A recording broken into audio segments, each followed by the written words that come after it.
Mr. Attorney General, Yes, sir. over the past 3 months, I think the FBI has done a diligent job in pursuing those that breached the Capitol, including to the extent of, visiting their homes, tracking phone records, and all of that.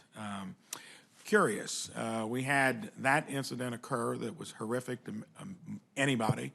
What has been done in a similar light where you look at Antifa, BLM activists that were, active in so many places across the country this past summer? Has that same diligence and effort been applied there? And I think when you add up the number of individuals involved, it would be a lot. I'm just curious to see what your approach is there and what your thinking is there. Okay, I think that's a perfectly fair question. The events that you're talking about all took place long before I was at the Justice Department, so I was not there for the purpose of organizing the response, supervising the response, figuring out how many people should be involved in the response.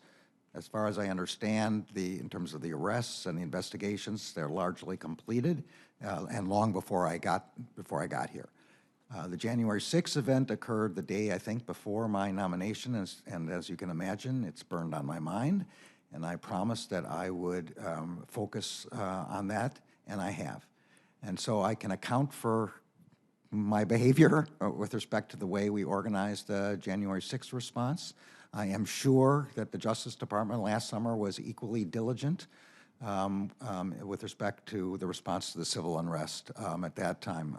I'm advised that we've spent $48 million in FBI, BOP, Marshals, and ATF during that period, not counting the January 6th expenditures. In other words, related to the riots and so forth across the country. I'm going to describe it as civil unrest because Okay. riot has a legal connotation, but yes. And then how many arrests were made? I don't know the answer. If you could Absolutely. get that back to our office, I think many would want to make sure that Of course. it's a fair response in both endeavors. Not a problem. Be happy to get back to you.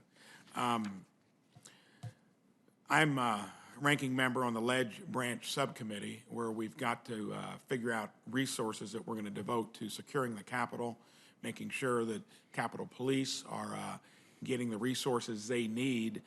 On the building itself, we spoke to the architect of the Capitol that said there were close to $30 million in damages done. That seems like a lot because especially in relation to something that came out of the Justice Department in an article at the Washington Post that tabbed it at $1.5 million. Are you aware of that? I saw that number. I was also surprised. I don't know what they were calculating that as a basis of. I guess this had something to do with what the restitution for our individuals might be. But I don't know. I don't have any reason to doubt the larger number that you mentioned. So those are two very divergent figures. Yes, they are, and I will, when I get back to the office, see if we can figure out I'd what appreciate the difference is. finding out what your official version is, and then we'll compare it to that. Very good.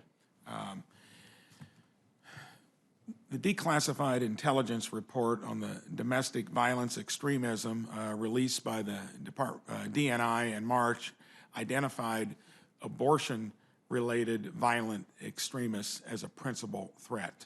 To me, this seemed like kind of a wild attack on the pro-life community. Did not list groups like BLM and Antifa, who have had a clear recent record of violent acts. So can you explain what that was about, why there would have been focus on that, and has there been a rash of incidents related to it? So I'm going to have to refresh my recollection about the report. It was, what the report described as the leading threats were racially motivated and ethnically motivated violent extremists. That was, and particularly white supremacists. That was the number one threat. I think that the anti-abortion is an area. I don't have any, to be honest, I don't know what where that fits in the threat matrix as to how high it is at this point.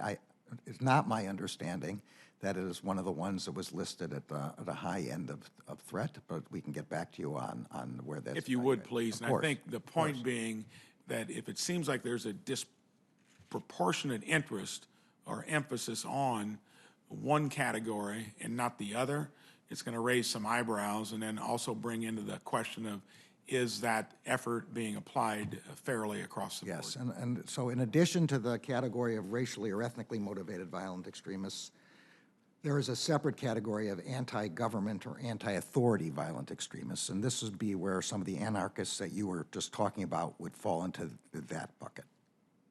And that's another an area of focus of the FBI. Thank you.